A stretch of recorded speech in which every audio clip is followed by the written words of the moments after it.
La dame de la maison jaune range consciencieusement ses bouteilles en plastique qu'elle écrase une par une. Le vent souffle. Derrière le centre de rétention, une grande poteau électrique au pied duquel gisent morts 3 animaux en plastique, un chat, un dinosaure démembré, rouge, le chat est jaune et je ne sais pas quoi bleu. Il y a des oiseaux. Non, il faut des règles dans un pays. Parce que les conneries qu'ils sont en train de faire ici en France, dans leur pays, on leur fait cramer. On leur fait cramer dans leur pays d'origine. Mais inacceptable. C'est qui, en fait? Eh ben, la majorité, c'est de la racaille. C'est des gens qui sont venus en France pour les sociales et qui ont chié de gosses et laissé leurs enfants dans la rue. Voilà, ils ne méritent pas de vivre en France. Là, est-ce que vous acceptez, vous achetez une maison, là, et devant votre porte, vous arrivez, il y a un oxygène qui vous emmerde. Et quand vous leur dites que les jeunes dégagez, vous me gênez, ben, ils vous insultent. Non, est-ce que tu trouves ça normal? Non, est-ce que tu acceptes ça? Mais je pense qu'il faut du coup un bon travail d'éducation pour que les Oui, gens oui, mais reviennent l'école, dans un... l'État, il a démissionné, l'État. Moi, je suis en colère contre l'État. Depuis des années, ils ont laissé la débandade s'installer. Ouais. Bien sûr, il faut l'éducation à l'école, normalement.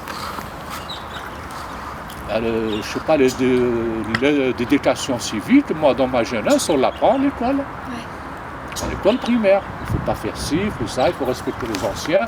Avant, on montait dans le bus, on était assis, on voyait une personne âgée, on s'est levé. Ouais. Madame, je vous en prie, asseyez-vous, monsieur. Maintenant, non. Maintenant, ils mettent leurs pieds sur l'autre. C'est la chaise. Leur fille, il ne faut pas. Hein. Non, dans un pays, il faut des règles qui s'appliquent pour tout le monde. Ils s'appliquent. Vous respectez les pays d'accueil. Mais le problème, c'est que souvent, des gens qui font les bêtises, on va dire que c'est les étrangers, mais c'est des gens qui ont la nationalité française, donc on ne peut pas s'en débarrasser. Oui, parce que c'est la France qui est laxiste. C'est la France qui les a produits aussi. C'est laxiste, elle a laissé trop faire. Ouais. Mais du coup, qu'est-ce que vous proposez de faire avec ces gens-là? Non, moi, pour moi, fille, moi je suis, à mon âge, moi je suis foutu. Mais vous bosserez plus que moi. Vous, de jeunes, là. Moi j'ai des enfants de votre âge. Ça va être terrible pour vous. Ça va être terrible.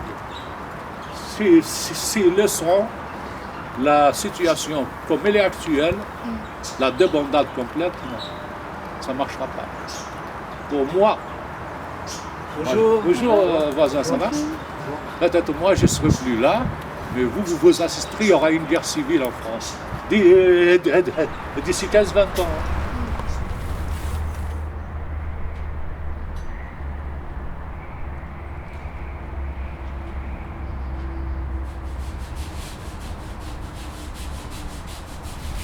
Au croisement de la rue de l'usine et de la rue de la ville, dans le coin nord du centre de rétention, il y a des travaux.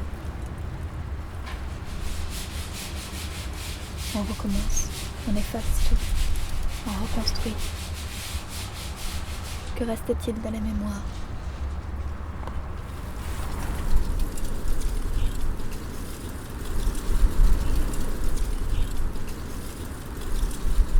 Au numéro 7, rue La Vie, nous sommes en face du centre de rétention.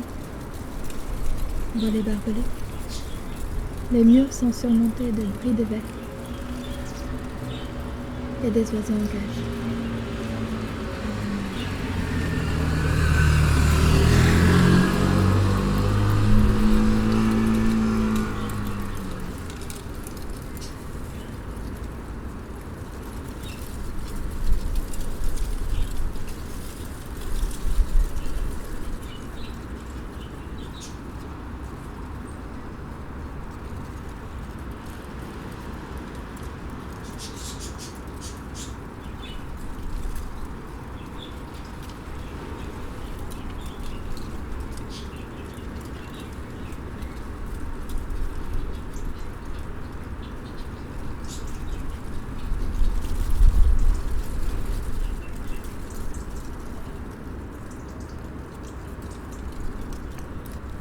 On nous a raconté que dans une croyance musulmane, entendre les chants de l'oiseau rapproche du paradis. Alors, les hommes se sont mis à mettre les oiseaux en cage, les suspendre à leurs fenêtres pour les entendre chanter.